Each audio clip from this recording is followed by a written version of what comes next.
So this is the 2018 BMW R1200 GS Adventure Racing Red. Um, a year ago in a month, I stood here and I talked to you guys about the 2017 GS Adventure Triple Black. So you should go watch that video, and then this video will be highlighting the difference between the 2017 and the 2018. So all we'll do is basically talk about what's new, specific both to this colorway and to the 2018 model year.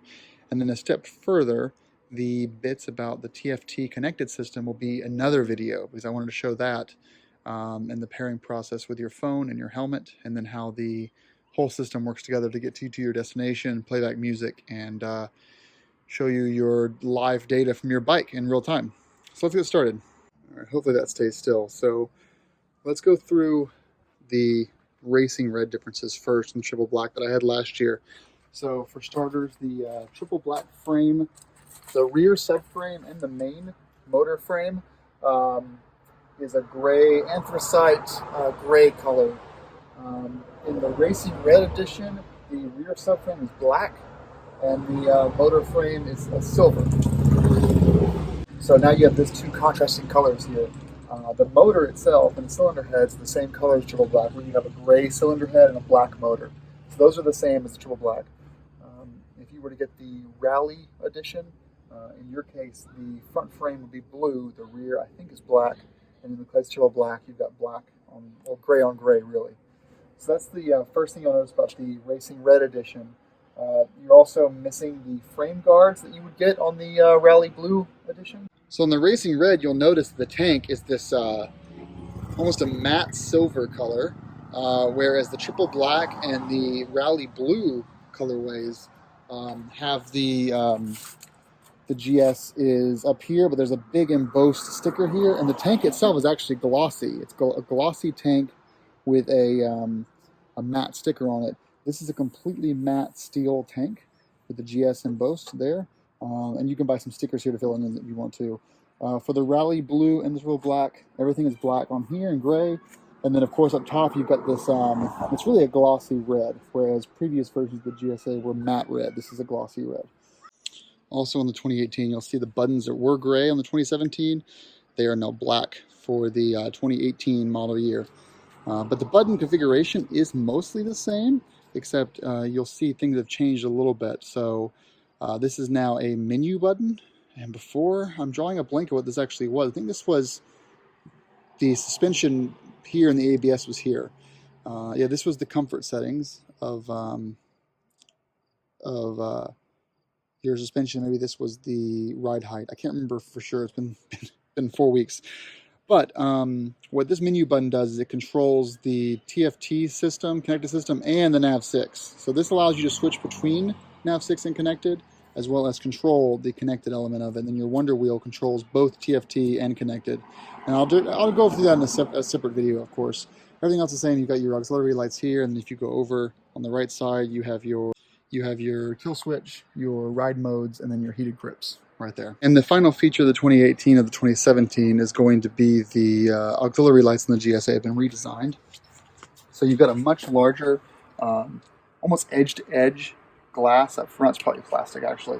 And then in the back, as opposed to being one solid body, it kind of tapers off to these little wings here to dissipate heat.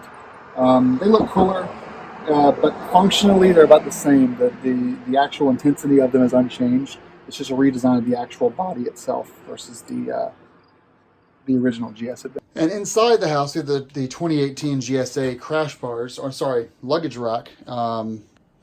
I did notice on these that the fasteners for the inside are different on the 2018 models.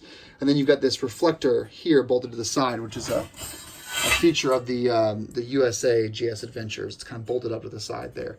Other than that, the GSA pannier racks are completely the same as they were, as is the luggage rack, which is unchanged since like 2009, I think, or 2010. Crash bars, these are all the 2017. Crash bars are also the same on the 2017 and the 2018. No design changes there.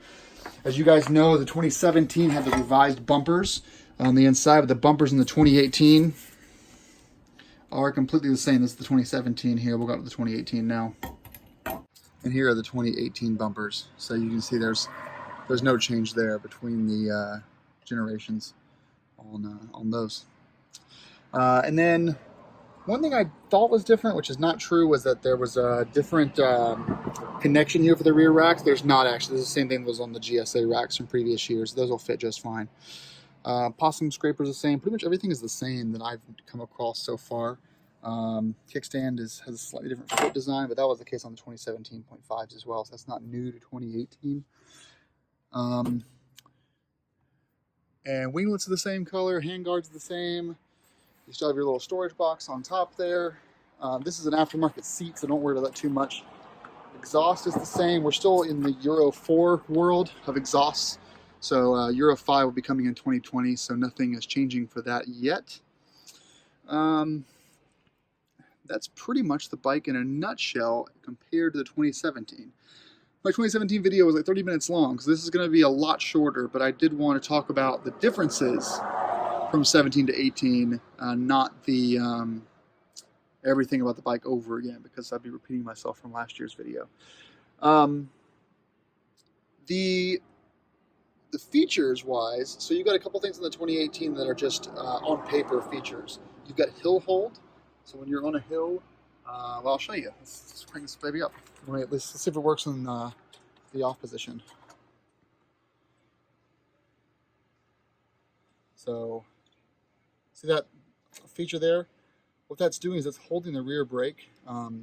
If you're on a plus, as you notice that it was actually X'd out, you have to be on a plus or minus 5% grade for that to work. And you also have to have the clutch engaged, or I guess disengaged. The clutch lever pulled in.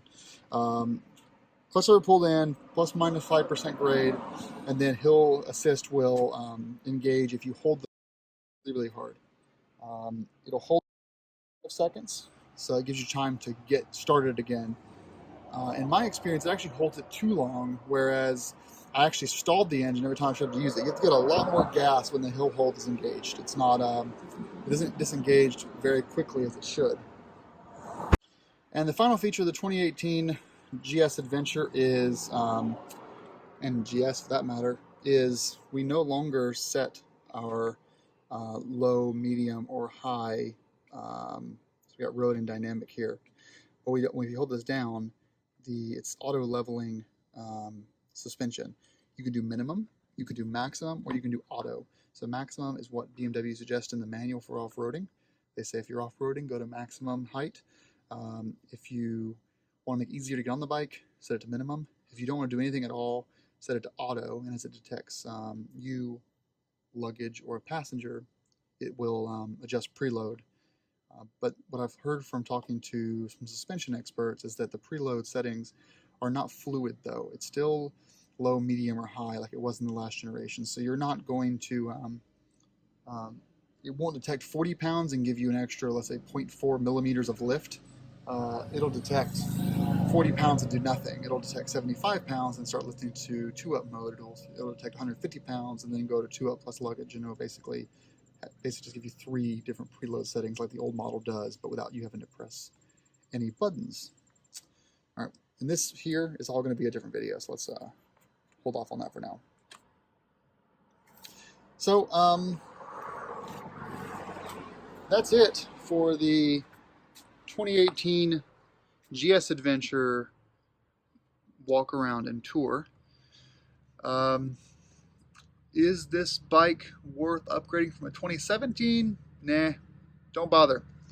For my 2015, 14, 13, yeah, I think so. I think this bike offers a motor that has been out for 6 years now, maybe 6 years, I think.